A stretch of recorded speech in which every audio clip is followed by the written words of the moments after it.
Today on The Way of Ramen, I'm gonna show you how I make my own ramen noodles from scratch. This method is not quick or easy, but if you want to learn how to make high quality noodles at home, this is the guide that you're looking for.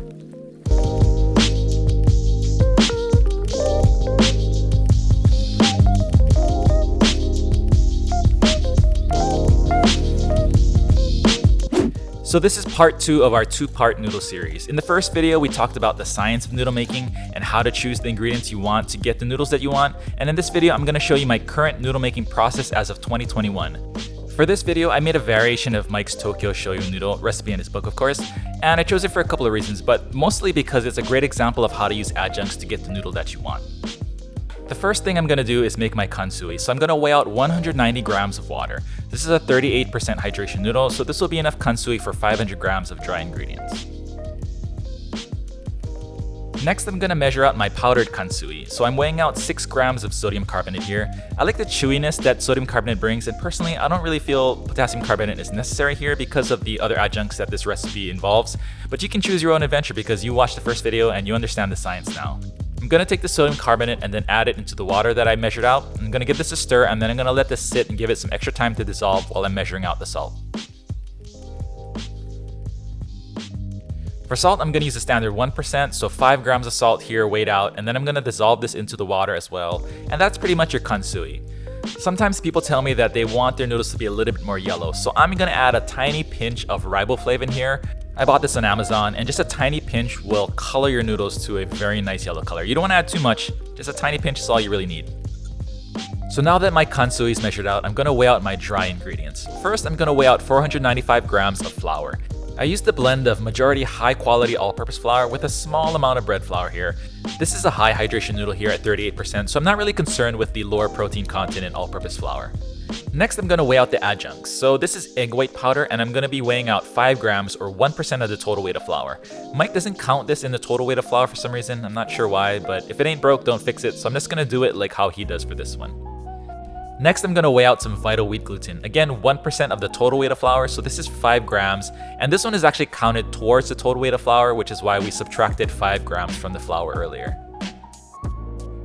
Now that we have everything measured out, we can start putting it all together. So the first thing I'm gonna do is whisk together the dry ingredients.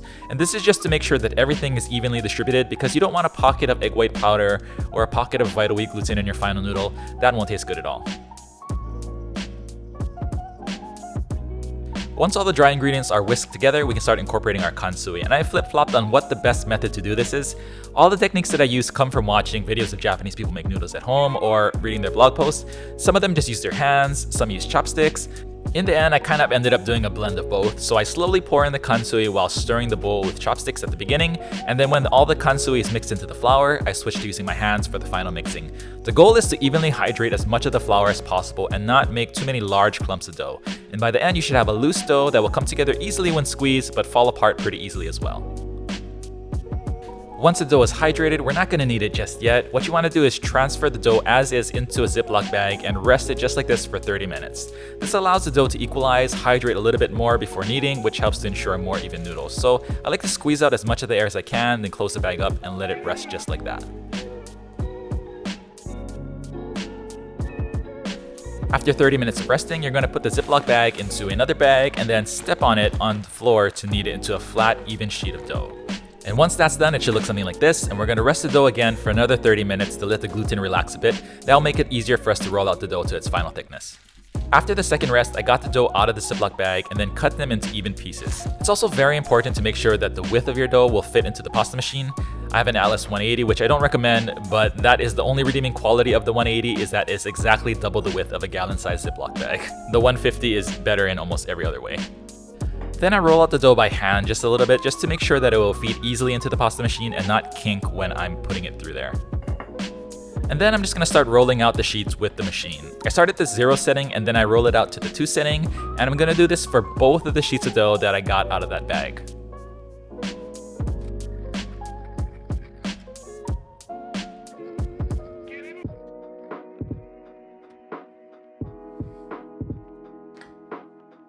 And once I have both sheets rolled out to the 2 setting, I doubled up the sheets and then reset the machine back to 0.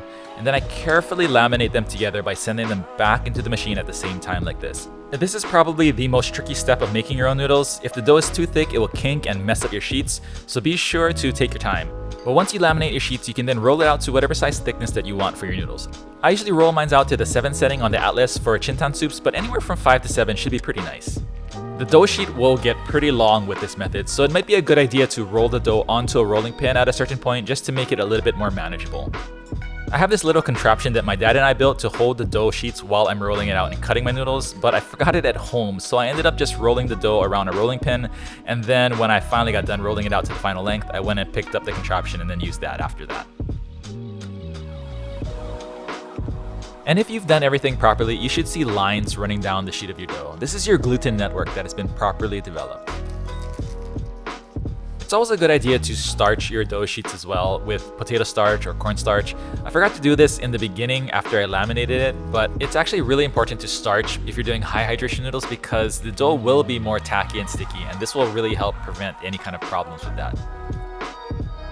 Then I gave the final dusted sheet of dough one last rest in a Ziploc bag for 30 minutes. You can also just wrap it with plastic wrap to prevent it from drying out. This again is just to give the gluten some time to relax. Sometimes I skip this step, but it's always better if I don't skip it. And finally, we're ready to cut the noodles. So this is my setup that I have. I have the dough rolled up here on a dowel, and it feeds into the noodle cutter here.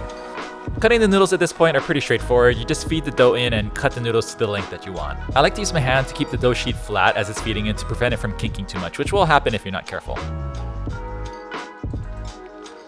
And once you get your noodles to the length that you want, you can just cut them with a pair of kitchen scissors and maybe try to cut them a little bit straighter than I did here. But that's basically it, and that's how I make my ramen noodles. There's always a little bit of loss from the noodle dreads and stuff like that, but I generally get around 1 serving of noodles per 100 grams of flour, give or take, sometimes more, sometimes less, and also depending upon the hydration of the noodle and also the noodle thickness. Your results may vary, and they should, because I didn't want this to be a recipe video. All I wanted to do was share everything that I've learned about making noodles and give you everything that you need to know to make your own noodles. I want to give you the confidence to try things out, to experiment, to find what you actually like, and hopefully one day your noodles will be much, much better than mine. So once all the noodles are cut, I put them into a Ziploc bag with some extra starch, and then I let them rest in the fridge for 1 to 2 days. This will give your noodles time to degas, relax, and equalize so they cook more evenly.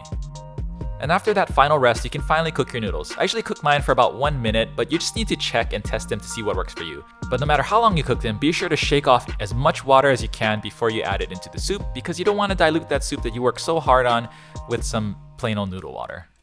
And with that, you now know everything you need to know to make your perfect noodle. As always, feel free to ask me any questions in the comments below, or if you want to hit me up on Instagram, I'm @wayoframen, and I always do my best to answer all of them. Again, thank you to Mike for helping out with this series. I'll link up his Instagram and his book, which has a lot of noodle recipes you can also try out. Have fun with your noodles, guys. Thank you all so much for watching and for all the support. See you all in the next video. Peace.